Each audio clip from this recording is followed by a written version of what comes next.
আগামী 1 জুন সপ্তম দফার নির্বাচন। এই পর্যায়ে দমদম লোকসভারও নির্বাচন, যার প্রার্থী তৃণমূলের পক্ষে সৌগত রায়। তাঁর হয়ে সকাল সন্ধ্যা বিভিন্ন জায়গায় চলছে প্রচার। বুধবাসরীয় সকালে বর্ণাঢ্য শোভাযাত্রার মাধ্যমে দক্ষিণ দমদম পৌরসভার 14 নম্বর ওয়ার্ডে মুখ্য আহ্বায়ক তথা সকলের কাছের মানুষ কাজের মানুষ তৃণমূল কংগ্রেসের টাউন সভাপতি সুকান্ত সেন শর্মা বা রাজু সেন শর্মার উদ্যোগে আয়োজিত হল সুবিশাল পদযাত্রা। এদিন প্রার্থী সৌগত রায়, স্থানীয় বিধায়ক তথা শিক্ষামন্ত্রী ব্রাত্য বসুর উপস্থিতিতে এই পদযাত্রার আয়োজন হয়। ধামসা, মাদল, ঢাক নৃত্যের মাধ্যমে সাজানো হয় এই পদযাত্রা। সঙ্গে মহিলা ও পুরুষ কর্মীদের উপস্থিতি ছিল চোখে পড়ার মতো। আজ এদিন আর কালকে দিন আছে, শেষ দিনে আপনার ওয়ার্ডে আপনি প্রচার করছেন, এ তো বলার কিছু নেই। কোনো না কেউ নির্দিষ্ট সময়ের মধ্যে তো শেষ হোক শুরু হোক, নির্দিষ্ট সময়ের মধ্যে তো প্রচার করবেই। তো দল আমাকে আজকের দিনটা দিয়েছে, এমপি এমএলএ দিয়েছে, ওই জন্য আজকে আমি ওয়ার্ডে প্রচার করছি।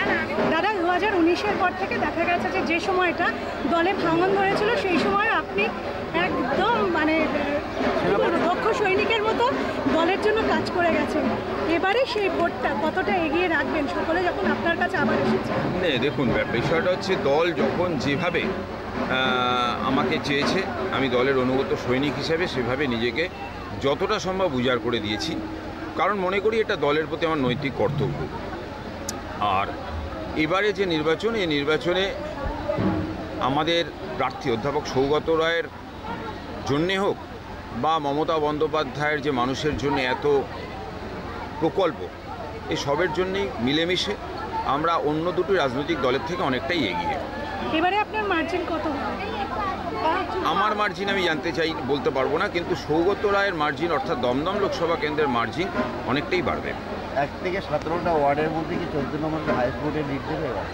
না, দেখুন, আমাদের মধ্যে একটা সুস্থ সুন্দর প্রতিযোগিতা আছে। আমরা প্রত্যেকেই চাই যে আমাদের দলীয় প্রার্থীকে বেশি মার্জিনে জয়ী করার। এই যে সুস্থ সুন্দর প্রতিযোগিতা, এর ফলেই কিন্তু আমাদের টাউনে ভালো ফল হয়।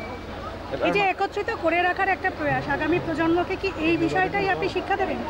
হ্যাঁ, দেখুন, দল যদি করতে হয়, আমি মনে করি যে কোনো রাজনৈতিক দল, তার প্রতি প্রত্যেকটা কর্মীর, প্রত্যেকটা মানুষের একটা নৈতিকতা বা দলের প্রতি দায়িত্ব কর্তব্য থাকা উচিত। তো আশা করব, শিক্ষা দেওয়ার ব্যাপার নয়, যে বা যারা দল করতে আসবে, দল যদি প্রকৃতভাবে করে, অন্তর থেকে করে, তাহলে দলের প্রতি কিন্তু তার একটা দায়িত্ব বা নৈতিকতা থাকা উচিত।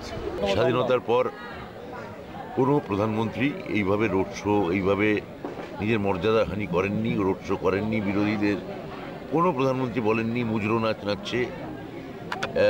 এইভাবে বক্তৃতায় কোনো উগ্র সাম্প্রদায়িক বিষ, যে কংগ্রেস ক্ষমতায় এলে এক দল এসে আপনাদের একটা মোষ কেড়ে নেবে, হ্যাঁ, একটা মোষ দান করে দেবে, এই ধরনের বালখিল্যপনা আর কোনো প্রধানমন্ত্রী এর আগে দেখাননি।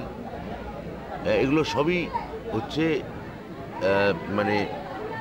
আশু বিপদ যে সামনে, সিঁদুরে মেঘ দেখলে যে ঘরপোড়া গরু ডরায়, এটা তারই একটা লক্ষণ। Bureau report, channel 10।